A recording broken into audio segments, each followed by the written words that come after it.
Hello class. Welcome back बच्चों। तो प्यारे बच्चों, स्टार्ट करते हैं नया लेक्चर।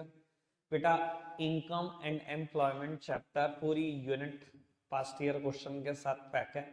अब नेशनल इनकम और इनकम एंड एम्प्लॉयमेंट मैक्रो से दो सबसे बड़ी यूनिट पैक कर दी है। अब बेटा, मैं चाहूं तो अगले 10 दिन के अंदर अंदर मैक्रो खत्म कर सकता हूँ। बस इतनी ही है मैक्रो। ठीक है जी, सिर्फ अगले 10 लेक्चर और मैक्रो खत्म हो सकती है। ठीक है जी, पास्ट ईयर क्वेश्चन और मिला लो तो और समझ लो बहुत मोटे मोटे 15 दिन, इससे ज्यादा का मैक्रो की वर्थ नहीं बची। ठीक है जी, अब ज्यादा फोकस आईडी है हमारा। ठीक है ना, अब मैं बेटा 2 चैप्टर कराऊंगा पहले आईडी से, फिर वापस जाएंगे मैक्रो पर। ठीक है ना। 2 चैप्टर बहुत जल्दी हो जाएंगे क्योंकि आपको नोट्स नहीं लिखने। अप्रोक्सीमेटली 5 से 6 लेक्चर सिर्फ 5 से 6 लेक्चर। ठीक है। चलो खैर, करना शुरू करते हैं। सीक्वेंस तो पता ही है आपको बेटा, हम पढ़ कैसे रहे हैं आप सब सामने देख रहे हैं अभी। बात बेटा, सबसे पहले हमने फर्स्ट चैप्टर पढ़ा, हमने बात करी Indian economy on the eve of independence की, जहां हमने सारे सेक्टर देख लिए। एग्रीकल्चर के हालात क्या थे, फॉरेन ट्रेड के हालात क्या थे, इंफ्रास्ट्रक्चर के हालात क्या थे, हमारे इंडस्ट्रियल सेक्टर के हालात क्या थे, ऑक्यूपेशनल सेक्टर सेक्टर के क्या हालात थे, सारे सेक्टर के हालात देखे। बेटा, अब हम आगे बढ़ रहे हैं इंडियन इकोनॉमी ड्यूरिंग 1950 टू 1990, और ये वो एरा है जहां पर 5 ईयर प्लान का बहुत बोलबाला रहा है। ठीक है ना जी। तो हम अभी इसी की बात करेंगे, और जब हम नेक्स्ट चैप्टर स्टार्ट करेंगे तो यही करेंगे, इकोनॉमिक रिफॉर्म्स, यानी कि न्यू इकोनॉमिक पॉलिसी सिंस 1991, या कह लो न्यू इंडस्ट्रियल पॉलिसी सिंस 1991, या लिबरलाइजेशन, प्राइवेटाइजेशन, ग्लोबलाइजेशन, कुछ ही कह लो बेटा। ठीक है, लेकिन अभी इसकी चर्चा चैप्टर 3 लेक्चर में खत्म हो जाएगा। 3 लेक्चर खत्म करने के बाद पास्ट ईयर क्वेश्चन की चर्चा, फिर यहाँ जाएंगे बेटा। ऐसा कभी नहीं करेंगे कि 2 चैप्टर फटाफट से पढ़ लिए फिर पास्ट ईयर क्वेश्चन, वो बहुत बोरिंग हो जाता है। ठीक है जी, वो नहीं करना काम। ठीक है जी, एक चैप्टर पढ़ो और उसके बाद आगे बढ़ो, पास्ट ईयर क्वेश्चन करके ही बढ़ो। ठीक है। अभी स्टार्ट कर रहे हैं, कुछ अनाउंसमेंट पहले ही बता देता हूँ। बेटा, जब ये हो जाएगा ना, तो एक टेस्ट की तैयारी कर लो अच्छे खासे से। वो दोनों यूनिट और यहाँ के तीनों चैप्टर आईबी के 5 का एक टेस्ट दे दो बढ़िया सा। ठीक है, और मैं आपको एक बात बता देता हूँ इस बार फॉर श्योर। ठीक है ना, it is a gentleman promise. अगर कोई टेस्ट वाले दिन नहीं आएगा ना, तो पेरेंट्स के सामने बैठ के टेस्ट देगा। ठीक है, और सेम चीज तुम्हारे को मैं बीएसटी के लिए बता देता हूँ। इतने लारे रप्पे करते रहे तुम, जब मैं 4 चैप्टर सुनने की बातें करता रहा। अब मैंने सोच लिया है, जिस दिन 6 हो जाएंगे ना, या तो तुम उस एक दिन में सुना रहे होंगे मुझे 6 चैप्टर की हेडिंग। नहीं सुना रहे होंगे तो बेटा अगले दिन पेरेंट्स बैठे होंगे, उनके सामने सुना रहे होंगे। ठीक है, और ये जेंटलमैन प्रॉमिस है आपके साथ। या तो आप खुद दोगे अब आप टेस्ट और खुद सुनाओगे, नहीं तो ना, अगर अब किसी ने मुझसे मांग लिया ना यहाँ पर रिवीजन का टाइम दे दो। ठीक है, क्योंकि मैंने 4 चैप्टर में ना 3 दिन, मतलब बैच नहीं पढ़ा, 3 दिन तक घसीटते रहे आप, घसीटते रहे। उसके बाद क्या होता है, यहाँ रेगुलर फोन चलते रहते हैं। ठीक है ना, कोई दिक्कत नहीं, इस बार करके देख लो आप ये। ठीक है, 6 चैप्टर के बाद। ठीक है, मैं अप्रोक्सीमेटली बता देता हूँ मैं किस दिन सुनने वाला हूँ 6 चैप्टर की हेडिंग। अभी उसमें डिले करेंगे थोड़ा सा, इको को पहले लेंगे। 6 चैप्टर की हेडिंग में सुन रहा हूँ 30 दिसंबर को। ठीक है ना, 30th ऑफ दिसंबर, बहुत दिन है अभी। ठीक है, और ये भी बता देता हूँ 30th दिसंबर को ना तीनों बैच नहीं पढ़ाऊंगा, सिर्फ बीएसटी मेरी प्रायोरिटी होगी उस दिन। 2.5 घंटे दो मुझे। ठीक है ना जी, मैं ऐसे करूंगा, 20-20 मिनट के गैप पे हर बच्चे को टाइम दे दूंगा, आ जाओ और सुना जाओ। ठीक है, या तो सुना जाओ नहीं तो अगले दिन आ जाना। ठीक है, आपको नहीं पता लगेगा पर पेरेंट्स साथ में आएंगे आपके। ठीक है जी। न्यू ईयर आने से पहले कुछ शुभ काम करने में जरूरी है मेरे लिए। ठीक है, तो 6 चैप्टर की मैंने बता दिया, 30 दिसंबर डेट है। ठीक है, और इको के टेस्ट की थोड़ी पहले रख लेते हैं। इको का टेस्ट तो 2-3-4 लेक्चर के बाद समझ लो, तैयारी कर लो। 4-5 दिन ले लो, बीच में संडे आ रहा है। ठीक है, तैयारी रखना है इसकी। ठीक है, चलो जी। कड़वी कड़वी बातें बहुत हो गया, मीठी मीठी बातें करते हैं। आओ, इंडियन इकोनॉमी 1950 टू 1990, इंट्रोडक्शन पढ़ना शुरू करते हैं। पढ़ना जी, बस अब पढ़ो।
इतना डन।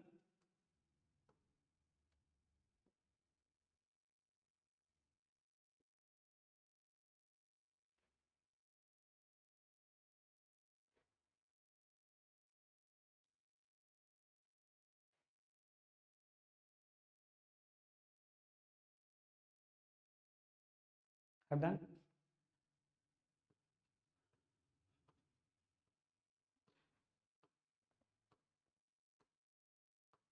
बस एक बार इतना पूरा कर देना।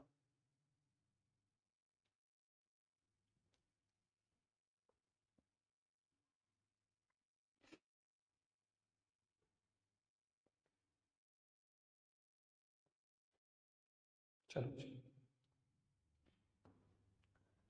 बेटा, मैंने बता ही दिया था आपको 1950 टू 1990 एरा अपने 5 ईयर प्लान के लिए फेमस रहा है, और ये बात ना थोड़ी बहुत वहां पर भी पढ़कर आए हो जब हमने इंडिया पाक चाइना की बात की है। अभी तक मैंने जितनी बात की है लगभग वहां पर भी पढ़ी है हमने, सेम बातें। 1950 में बेटा इंडिया में प्लानिंग कमीशन बनता है, और 1 अप्रैल 1951 से लेकर 31 मार्च 1956 तक हमारा फर्स्ट 5 ईयर प्लान इंप्लीमेंट हो जाता है। ठीक है ना जी। 2015 में बेटा प्लानिंग कमीशन का नाम बदल दिया जाता है, उसका नाम रख दिया जाता है नीति आयोग। हिंदी टर्म है लेकिन लिखना ऐसे ही है, NITI, नीति आयोग, AAAYOG। ठीक है जी। नीति आयोग 2015 में इसका नाम कर दिया जाता है। कौन है बेटा, कौन लीड करता है प्लानिंग कमीशन को या नीति आयोग को? Prime minister of India. जो भी प्राइम मिनिस्टर होंगे बेटा उस रिस्पेक्टिव टाइम पीरियड में, वो बेटा बाय डिफॉल्ट प्लानिंग कमीशन या नीति आयोग के हेड बन जाते हैं। ठीक है जी, बस इतनी सी बात। क्या काम होता है प्लानिंग कमीशन का, पता है आपको? Economic planning. और इकोनॉमिक प्लानिंग कुछ और नहीं बेटा, इकोनॉमिक प्लानिंग का सिंपल मतलब यही है कि 5 ईयर प्लान्स बना। ठीक है जी, अभी तक कोई दिक्कत, कोई परेशानी तो नहीं? बेटा एक और टर्म आ गई है अभी इसी पैरा में, जब आपने पढ़ा IPR 1948, टर्म आई थी इंडस्ट्रियल पॉलिसी रेजोल्यूशन 1948, पर क्या मेरे कोर्स का पार्ट है? बस टर्म टर्म है। ठीक है ना जी। मैंने आपके साथ ना पहले भी डिस्कशन किया था, ये देखो मैं बुक्स ना बहुत सारी पढ़ता हूँ। एक बुक लाया था मैं दिल्ली से स्पेशल जाकर, मुखर्जी नगर के पास से। ठीक है, वो बहुत कॉम्प्रिहेंसिव बुक थी आईडी की।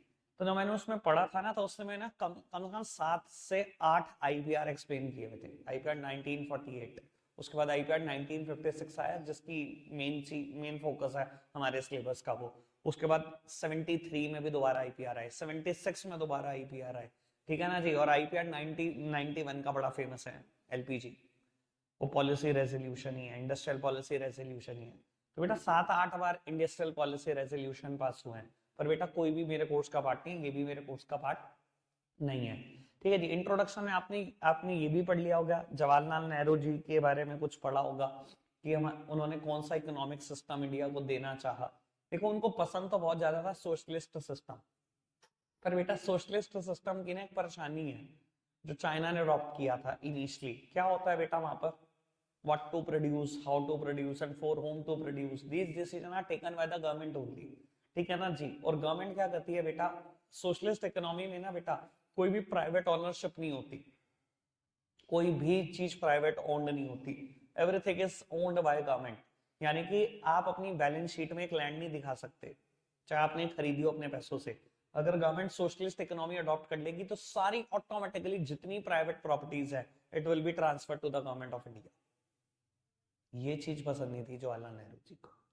ठीक है ना जी। वहां गवर्नमेंट ही सब कुछ ओन करती है, गवर्नमेंट को सबके लिए प्रोड्यूस करना पड़ता है, गवर्नमेंट को सबको खिलाना पड़ता है, बाकी सब नौकर है।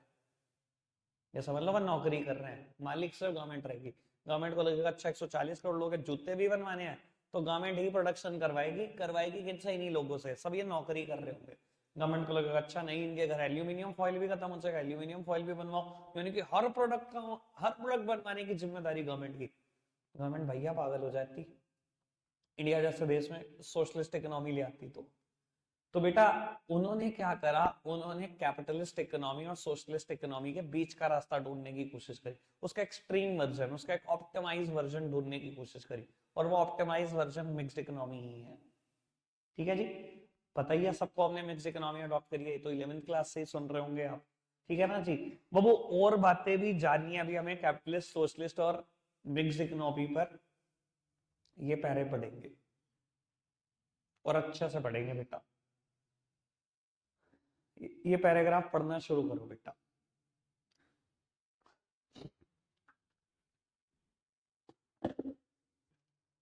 बेटा तीन तरीके के economic system worldwide popular है, कैपिटलिस्ट सिस्टम, सोशलिस्ट सिस्टम और mixed economy. Capitalist system best example दे देता हूँ, अमेरिका ने अडॉप्ट किया हुआ है। क्या होता है कैपिटलिस्ट इकोनॉमी बेटा? जहां पर प्राइवेट ओनरशिप होती है ऑफ मीन्स ऑफ प्रोडक्शन। सारे मीन्स ऑफ प्रोडक्शन के ऑनर कौन है बेटा? प्राइवेट सेक्टर है, ठीक है ना। And means of production are utilized in a manner so that profit would be maximized, ताकि प्रॉफिट मैक्सिमम हो, ठीक है। वहां गवर्नमेंट का रोल बड़ा छोटा सा है कि लॉ एंड ऑर्डर मेंटेन करो और एडमिनिस्ट्रेशन देखो। गवर्नमेंट कुछ भी प्रोड्यूस नहीं करती अमेरिका, कुछ भी नहीं, ठीक है ना जी। बेटा प्रिंसिपल मेरिट होती है सिस्टम की ना कि जीडीपी ग्रोथ रेट बहुत बढ़ता है, एक्सेलरेट होता है GDP growth rate, self interest achieve होता है। लेकिन बेटा एक डीमेरिट भी है, ठीक है। कहीं ना सोशल जस्टिस बहुत पीछे छूट जाता है। वो क्यों छूट जाता है? देखो private sector what to produce, whom to produce, ठीक है ना, how to produce, these decision are taken by the private sector only. और प्राइवेट सेक्टर किन के लिए गुड्स प्रोड्यूस करेगा? वो है मींस टू बाय इट। वो गरीबों के लिए नहीं बनाता गुड्स। वो कहता मैं तो उसके लिए बनाऊंगा जहां मुझे प्रॉफिट मैक्सिमम मिलेगा। तो बेटा गरीब पीछे छूट जाएंगे, सोशल जस्टिस खत्म हो जाएगा। ये होता है कैपिटलिस्ट इकोनॉमी में। या तो देश छोड़ दो या खुद आगे बढ़ जाओ, सीधी सी बात। सोशलिस्ट इकोनॉमी क्या है? जो चाइना ने इनिशियली अडॉप्ट करी, ठीक है, जहां पर गवर्नमेंट ही ओनर है सारे मीन्स ऑफ प्रोडक्शन की। और अगर गवर्नमेंट ओनर है तो गवर्नमेंट मीन्स ऑफ प्रोडक्शन को कैसे यूटिलाइज करती है? That social justice would be maximised. वहां प्रॉफिट मैक्सिमाइजेशन ऑब्जेक्टिव नहीं होता, गवर्नमेंट कभी प्रॉफिट कमाने के लिए नहीं बनी। और गवर्नमेंट का रोल यहाँ पर छोटा सा नहीं है कि लॉ एंड ऑर्डर मेंटेन करा और एडमिनिस्ट्रेशन मैनेज कर लिया बस। यहाँ गवर्नमेंट को डायरेक्टली प्रोडक्शन करना पड़ेगा, हर चीज का प्रोडक्शन करना पड़ेगा। बाकी सब तो नौकरी कर रहे हैं आपके यहाँ पर। यहाँ फायदा क्या होता है बेटा? फायदा ये होता है सोशल जस्टिस तो मैक्सिमाइज हो जाती है, पर बेटा एक प्रिंसिपल डीमेरिट है, ऐसे देशों में देखा गया कुछ टाइम के बाद जीडीपी ग्रोथ रेट बड़ा रिड्यूस हो जाता है। जीडीपी उस स्पेस पे नहीं भागता जिस स्पेस पे भागना चाहिए, फिर आप बस लोगों का भला करते करते ही खराब हो जाते हो। और मिक्स्ड इकोनॉमी क्या है? जहाँ दोनों के फायदे हैं, private as well as public ownership of means of production, जहाँ दोनों ही डायरेक्टली पार्टिसिपेट कर रहे हैं। और मीन्स ऑफ प्रोडक्शन ऐसे यूज होंगे कि प्रॉफिट भी मैक्सिमाइज हो, सोशल वेलफेयर भी मैक्सिमाइज हो। प्राइवेट सेक्टर प्रॉफिट मैक्सिमाइजेशन के पीछे भागेगा, गवर्नमेंट अपना सोशल जस्टिस के पीछे भागेगी, ठीक है जी। बेटा क्या फायदे हैं? दोनों इंटरेस्ट अचीव हो रहे हैं, सोशल इंटरेस्ट भी अचीव हो रहा है, सेल्फ इंटरेस्ट भी अचीव हो रहा है। यानी कि आप कह सकते हो it is growth with social justice. यहाँ ग्रोथ भी होगी, सोशल जस्टिस भी पीछे नहीं छूटेगी। पर डीमेरिट है बेटा, और वो जहां कहीं को एग्जिस्ट करते हैं ना प्राइवेट और पब्लिक सेक्टर, देखा गया है कि गवर्नमेंट बहुत ज्यादा ध्यान नहीं दे पाती पब्लिक सेक्टर पे, क्योंकि लॉ एंड ऑर्डर मेंटेन करना और एडमिनिस्ट्रेशन में गवर्नमेंट का मोस्ट ऑफ द टाइम चला जाता है। पब्लिक सेक्टर भी साथ में काम कर रहा हो, गवर्नमेंट उस पर फोकस नहीं कर पाती, और वहां पर ना वो करप्शन, वो कहानियां ना चलती रहती हैं। फिर ज्यादातर देखा गया पब्लिक सेक्टर में करप्शन ही करप्शन नजर आता है फिर कुछ टाइम के बाद। इंडिया में भी सेम ही हुआ है। तभी तो गवर्नमेंट आज की तारीख में कहती है मैं हर चीज प्राइवेटाइज कर दूंगी धीरे धीरे। वो बात अलग है, लोग चीखने वाले चिल्लाने वाले चिल्लाते रहते हैं। गवर्नमेंट का जब मन करता कर ही रही है गवर्नमेंट, थोड़ा बहुत। LIC में भी शेयर बेच ही दिया ना 3.5%। LIC 100% गवर्नमेंट ओन्ड ऑर्गेनाइजेशन थी, पूरा 100% पब्लिक सेक्टर था। 3.5% शेयर तो बिक गए, अब अगले 3.5 की तैयारी कर लो, आएगी बहुत जल्दी न्यूज आएगी, ठीक है जी। हो सकता है 12th भी ना पार हो, LIC के IPO की दोबारा बात होने लगे, मैं आपको बता दूंगा। क्लियर है जी बात? अभी तक कोई दिक्कत कोई परेशानी तो नहीं, समझ में आए तीनों इकोनॉमिक सिस्टम? ये बात पुरानी भी है और याद भी है अच्छे से हमें। आगे बढ़ जाते हैं मेरे बच्चों, the goals of 5 year plan, इसकी चर्चा करते हैं। आप सीधा ग्रोथ से पढ़ना शुरू करो, बाकी सब इग्नोर करो, जो यहाँ लिखा उससे ज्यादा अच्छा इंट्रोडक्शन मैं दूं। ग्रोथ पढ़ो तुम।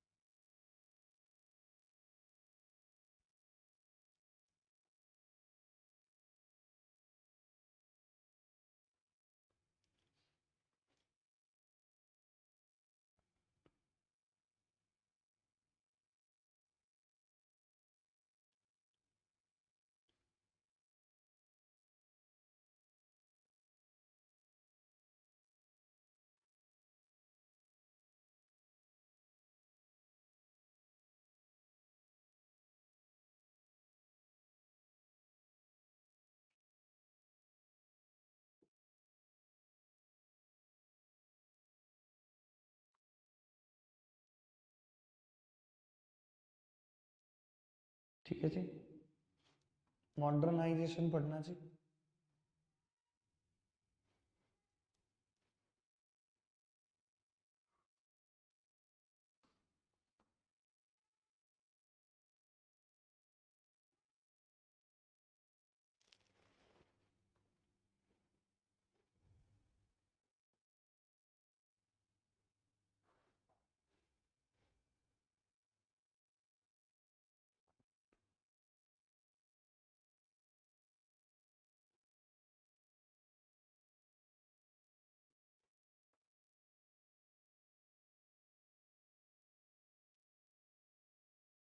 डन। सेल्फ रिलायंस,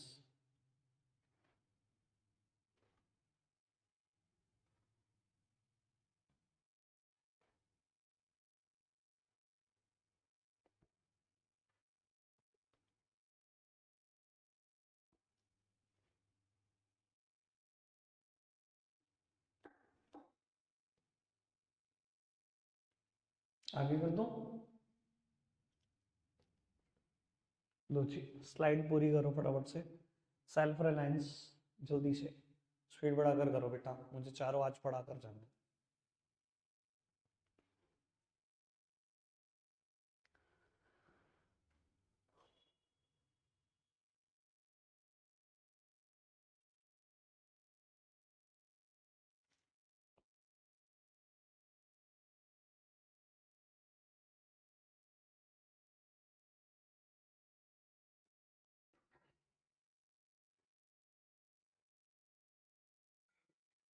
अब डन। Last one, equity.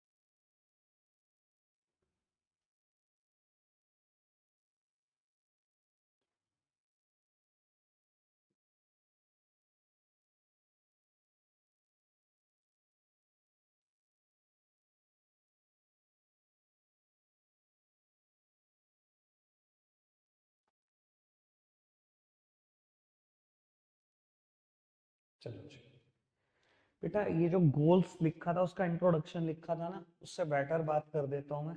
देखो, गोल्स का मतलब ना यहाँ लॉन्ग टर्म गोल्स से है। वैसे तो गोल्स और ऑब्जेक्टिव में कोई फर्क नहीं होता, पर बेटा इकोनॉमिक्स के ना इस चैप्टर में ना कुछ डिफरेंशिएशन क्रिएट करने की कोशिश की गई है। एक टर्म है लॉन्ग टर्म गोल्स और दूसरी टर्म है शॉर्ट टर्म ऑब्जेक्टिव। देखो, जब आप अलग अलग 5 ईयर प्लान को पढ़ो ना, तो अलग अलग 5 ईयर प्लान के ना कुछ ऑब्जेक्टिव थे बेटा। जैसे कि अगर मैं बात करूं, फर्स्ट 5 ईयर प्लान का ऑब्जेक्टिव था increase in agriculture production, second का था इंक्रीज इन इंडस्ट्रियल प्रोडक्शन। ऐसे ही 13 5 ईयर प्लान है, तो 13 के ऑब्जेक्टिव है हमारे पास। तो बेटा, एक पर्टिकुलर 5 ईयर प्लान के लिए ही जो चीज सेट की गई उसको तो हम बोल रहे हैं शॉर्ट टर्म ऑब्जेक्टिव, और कुछ चीजों को हम बोल रहे हैं long term goals. Long term goals का मतलब ये है कि ये चीजें ना हमें कोई एक 5 ईयर प्लान के लिए नहीं चाहिए, ये हमें चीजें पूरी जिंदगी के लिए चाहिए। जो अभी आपने चारों पढ़ी, जीडीपी ग्रोथ कोई एक 5 ईयर प्लान के लिए नहीं चाहिए था इंडिया को। आप क्या क्या मानते हो कि अगर आज हम गोल सेट करें जीडीपी ग्रोथ बस एक 5 सालों में चाहिए, अगले छठे साल में नहीं कहोगे कि जीडीपी ग्रोथ होना चाहिए? कहोगे कि नहीं कहोगे, ये बताओ। तो ये किसी 5 ईयर प्लान का ऑब्जेक्टिव नहीं हो सकता, ये लॉन्ग टर्म गोल है हमारा। समझ में आई बात? ये हमें पूरी जिंदगी चाहिए।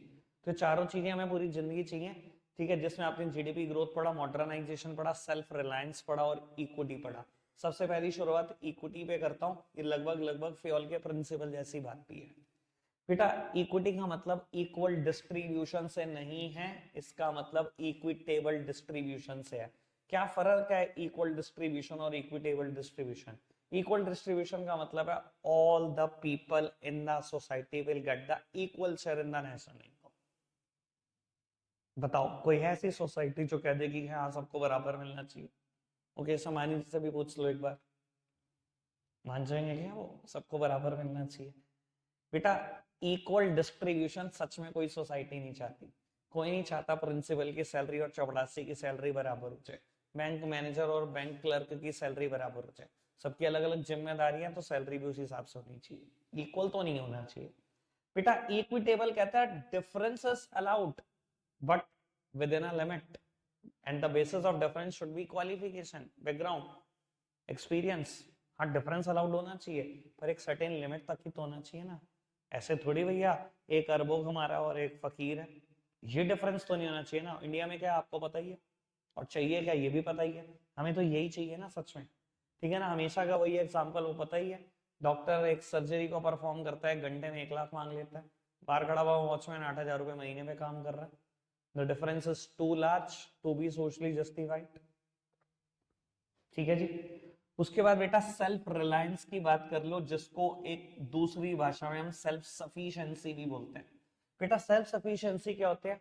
Dependency upon domestically produced output, कि सिर्फ डिपेंड होना अपने आउटपुट जो आपने प्रोड्यूस करे हैं उन पर, मतलब दूसरे देश से इंपोर्ट ना करना पड़े, हम सेल्फ सफिशिएंट हो जाए। पर बेटा मानते हो आप इस चीज को, नेचर ने ना यार एक मैसेज देने की कोशिश की है, किसी देश को पूरा नहीं बनाया, किसी भी देश को।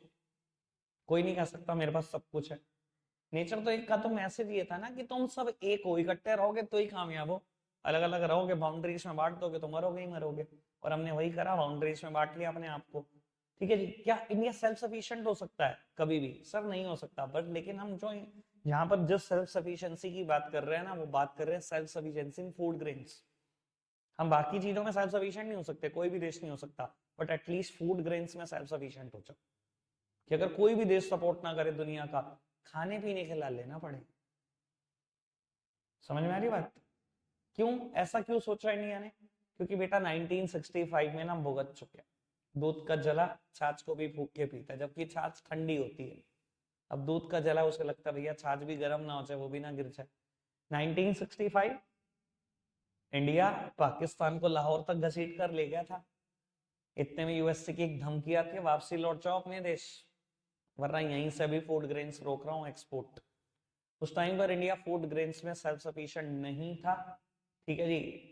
और खाने के लाले पड़ जाते इंडिया में, इस चक्कर में इंडियन आर्मी को वापसी आना पड़ा। यकीन मानना, वरना 1965 में ही पाकिस्तान अंदर मिल चुका होता है इंडिया के। ये है कारण जिसकी वजह से इंडिया ने अपना लॉन्ग टर्म ऑब्जेक्टिव सेट किया, हमें सेल्फ सफिशिएंट होना ही होना फूड ग्रेन्स में। बेटा अमेरिका ना अच्छा सिर्फ आज दिखता है आपको मोदी जी की सरकार बनने के बाद। उससे पहले आप पूछ कर देखो अपने पिताजी से, दादाजी से, वो बताएंगे आपको अमेरिका हमारा कितना बड़ा दुश्मन रहा है। जब भी हमने पाकिस्तान को किसी भी जगह पे खदेड़ा है ना, सबसे पहले अमेरिका ने आकर वोट लगाई है इंडिया की। बहुत बड़ा दुश्मन रहा है, बहुत बड़ा। आज ही लगता है अमेरिका अच्छा, सबसे खतरनाक देश है इंडिया के लिए। चलो खैर आगे बढ़ जाते हैं। बेटा हम बात कर रहे हैं मॉडर्नाइजेशन की। बेटा देखो इंडिया में या किसी भी देश में अगर आपको बहुत ज्यादा प्रोडक्शन करना है ना, बहुत ज्यादा प्रोडक्शन, दो ही रास्ते हैं आपके पास। इधर to contribute pool of resources, या तो भर भर के पैसा ले आओ, ये अपडेट कर लो, अडॉप्ट कर लो नई टेक्नोलॉजी को। बेटा मॉडर्नाइजेशन का मतलब updation and adoption of new technology है। भर भर के रिसोर्सेज इंडिया में किसी के पास नहीं है बेटा। कैपिटल डेफिशिएंट इकोनॉमी है हमारी, आज भी कैपिटल डेफिशिएंट इकोनॉमी है, इतने रिसोर्सेज किसी के पास नहीं है। तो बेटा अगर हम नई टेक्नोलॉजी अडॉप्ट करें तो भी हम अपने प्रोडक्शन को बढ़ा सकते हैं, ये कहता है मॉडर्नाइजेशन। और इंडिया में हुआ है ऐसा, ग्रीन रेवोल्यूशन में भी हुआ है। तब भी तो हमारे पास बहुत ज्यादा पैसे नहीं थे, हमने नई टेक्नोलॉजी अडॉप्ट करी, हमने अपने रिसोर्सेज को अपग्रेड करा, तो आप देखो बेटा कितना मैसिव प्रोडक्शन करा हमने एग्रीकल्चर फील्ड में। ठीक है जी। मॉडर्नाइजेशन लेकिन इतनी ही बात कहकर नहीं रुक जाता, इसका मतलब सर अडॉप्शन और अपडेशन ऑफ न्यू टेक्नोलॉजी से नहीं है, साथ ही साथ बेटा change in the social outlook से। ये कहता है अपना एटीट्यूड, अपना आउटलुक थोड़ा सा बदलो। वुमेन को भी इक्वल पार्टिसिपेशन दो in farms, in factories, in banks, in insurance companies, in some other entities. हर जगह पे वुमेन का इक्वल पार्टिसिपेशन बढ़ाओ, वुमेन के लिए अपना एटीट्यूड थोड़ा सा बदल दो, ये भी मॉडर्नाइजेशन ही है। ठीक है जी।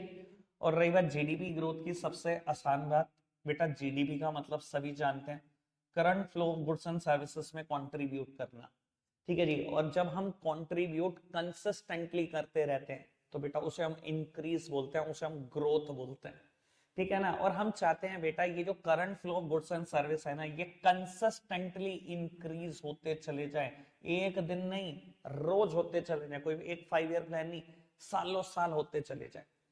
और बेटा इन्होंने मतलब इतना कमाल एग्जांपल दिया, मुझे नहीं लगता कि मैं जिंदगी में भी इससे बढ़िया एग्जांपल दे सकता हूँ। इन्होंने कहा assume GDP just like a cake and growth means increase in the size of cake, the larger the cake is the more people will enjoy it. ये जीडीपी एक केक की तरह है और ग्रोथ मतलब केक का साइज बढ़ाते चले जाओ, जितना ज्यादा साइज होगा उतने ज्यादा लोग एंजॉय कर पाएंगे। बात बड़ी घूम फिर के सीधी से, जितनी ज्यादा इंडिया की जीडीपी ग्रोथ होगी सर कहीं ना कहीं पुअर पीपल तक भी बेनिफिट उसका पहुंचेगा पहुंचेगा, हर किसी को कुछ ना कुछ शेयर मिलेगा उसका, ठीक है जी। ये थे हमारे लॉन्ग टर्म गोल्स, रखते हैं आज के लिए फिर इतना ही है प्यारे बच्चों, बाय बाय।